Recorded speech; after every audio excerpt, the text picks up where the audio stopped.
I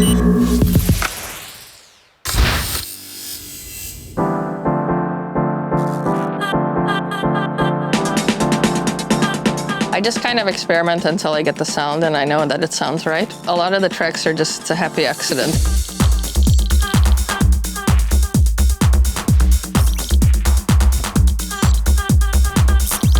Having a separate studio and moving all the stuff here kind of changed the way I work.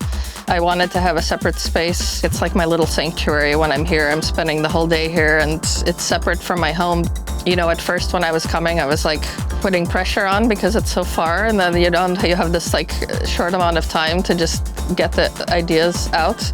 And it wasn't always working, so I started starting things on the road and starting things at home. And then when I get here, I already have like the beginning of the track ready. So mostly I'm finishing things here and I'm already like know what I'm working on. Then it became very productive for me.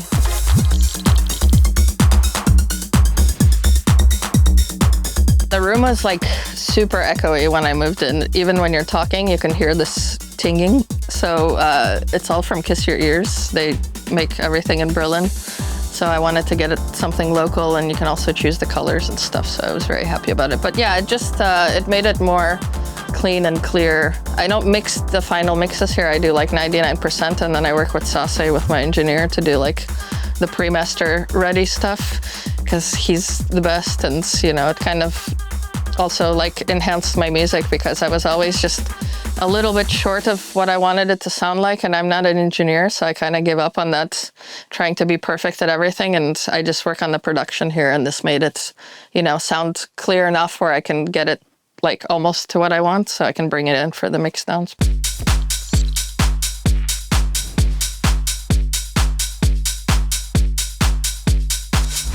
I don't have like a set way of doing anything. I just learned how to do things, and then I implement them in different ways. And sometimes it will be like a year where I'm using kind of the flanger on every hi-hat in the break, and then adding different filters. And it just depends what I'm learning at that time. But now I'm kind of, you know, 22 years after doing it, I just know when I sit down how to do all the things. So it's more just writing for fun. My ideas are more important than the gear that I'm using. It's only an extension of my ideas, I guess.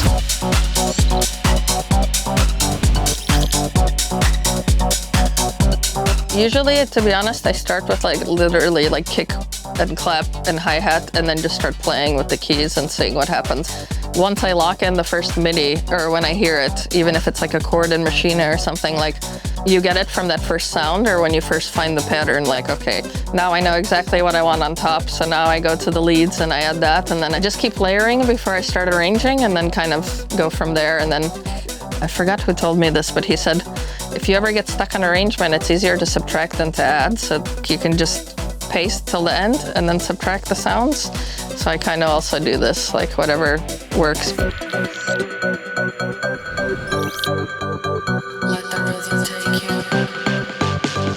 I use Logic. I've used it since 2003. For me, Logic just improved so much over the years that now it just does everything. Like I can finish whole tracks just with the stock plugins, and I know it really well because I've used it for so long, so I just didn't see a reason to move over, and for me it's perfect.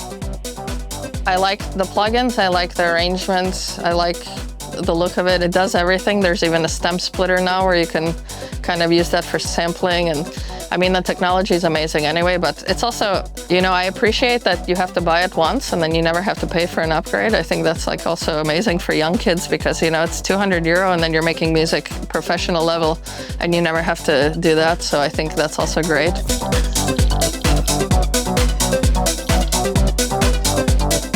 My setup is a mix between hardware and a lot of plugins. The synths I kept mainly for Polysynth. I use the Prologue 16 from Korg.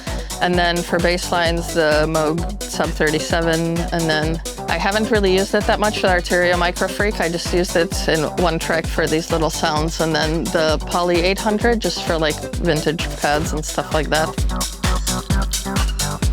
Plugins, I have a lot. Mostly I'm using Arturia. I have like the V collection and then the FX collection. And then Sound Toys, Native Instruments, Machina, then the Complete Control as well, and then just random little ones for effects and stuff from Native Instruments. At some point it could be overwhelming because you can do anything, but for me, I kind of learned the things that I really like to do. Like I have key things that I do in every track now, and it just speeds up my workflow, and I use the same plugins a lot and just find different sounds. But yeah, it definitely enhanced the way that I make music.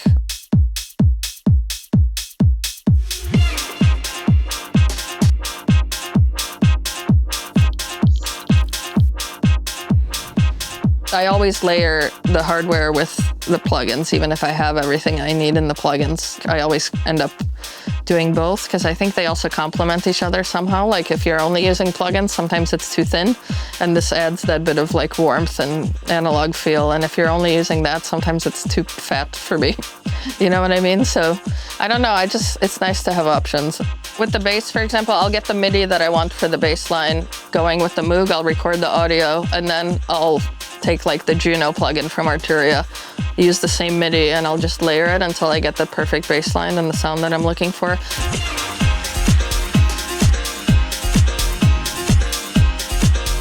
The hardware is all going into this Mackie mixer, and then the mixer is going into the sound card.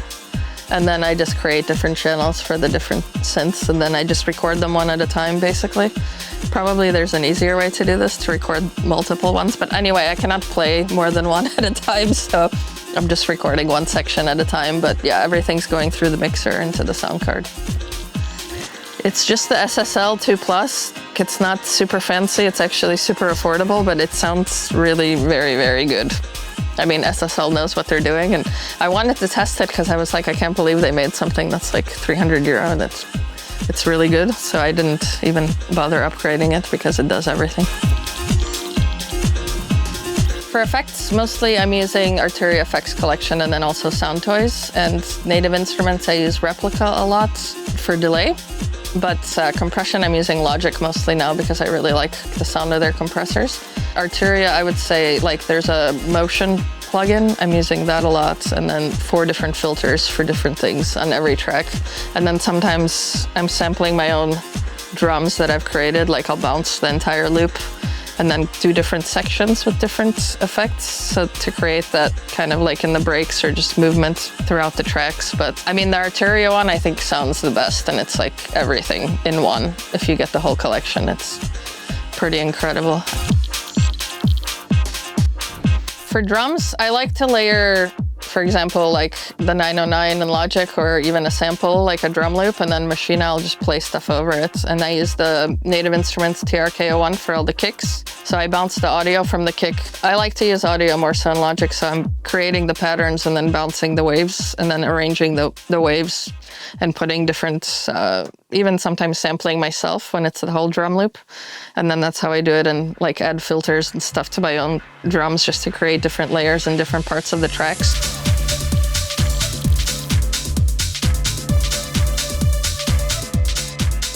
A lot of the tracks are just a happy accident because you didn't mean to look for that, or you're looking through a delay and then you end up with this crazy loop with like saturation and distortion or whatever. But yeah, I just kind of experiment until I get the sound and I know that it sounds right. But it's never like I'm looking for this. It's more just I play with it till it works.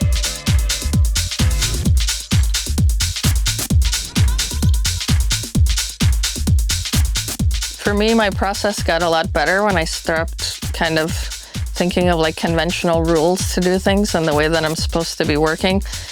I probably do things the wrong way and not the conventional way, but I learned how to do the things that I want to do. But when I completely dropped the rules and I was like, you can have whatever plugins you want to achieve your sound and whatever, that's when I got a lot better. I know what I want things to sound like and I know how to achieve that. And now it's really fun because I don't have this like, oh, you need this here. And you know, like the structure even of the tracks and stuff. It's just, it's nice to form your own rules from experience and to like do things your own way. And then also to create your own sound, you know, because of course I'm creating like classic house because that's what I love. But it's like, I still feel like now I can sound like myself because of all the stuff that I've learned and how I implement things in the studio.